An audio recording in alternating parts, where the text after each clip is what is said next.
আরজি কর মেডিকেল কলেজে তরুণী চিকিৎসক হত্যাকাণ্ড থেকে সম্প্রতি কালীগঞ্জে বোমার আঘাতে শিশু মৃত্যু, এমনকি আইনের ছাত্রীকে গণধর্ষণের ঘটনায় উত্তাল বাংলা। আর তা নিয়ে পাড়ার চায়ের দোকানই হোক কিংবা সমাজ মাধ্যমের দেওয়াল, সব জায়গাতেই বিতর্কের ঢেউ আছড়ে পড়ছে। কিন্তু অক্ষরের পর অক্ষর পড়ে মুর্শিদাবাদের আধার ঘরে আলো জ্বালিয়েছেন যে কৃতীরা, সেই উঠতি আমলা কিংবা ভারতের মহাকাশ গবেষণা কেন্দ্রের আগামী ইঞ্জিনিয়ার। বিষয়টা কিভাবে দেখছেন? হ্যাঁ, কিছু ঘটনা ঘটছে, যেটা অবশ্যই অপ্রীতিকর। তবে আমরা দেখতে পাচ্ছি যে প্রশাসন উপযুক্ত যথাযথ স্টেপ নিচ্ছে।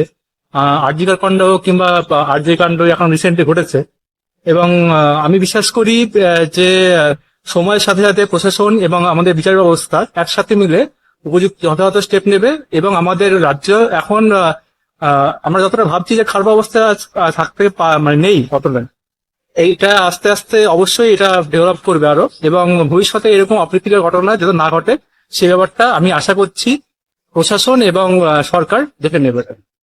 ইসরোয় যাওয়ার স্বপ্ন কবে থেকে দেখা শুরু? ইসরো যাওয়ার স্বপ্ন মোটামুটি আমি যখন কলেজ লাইফে ডিপ্লোমা করি তখন থেকেই দেখতে শুরু করেছিলাম যে আমাকে ইসরোতে কাজ করতে হবে। এরকম মানে সেন্ট্রাল গভর্নমেন্টের জবের জন্য প্রিপেয়ার হচ্ছিলাম, তো ইসরোতে এক্সাম দিয়েছিলাম, হয়ে গেছে।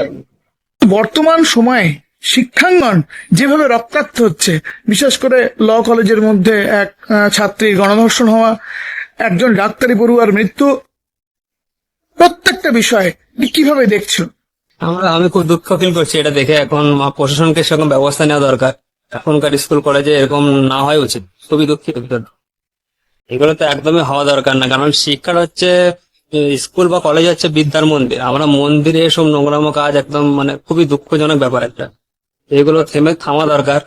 আর আমি সরকারের কাছে আবেদন করবো এগুলোর একটু নজর রাখতে।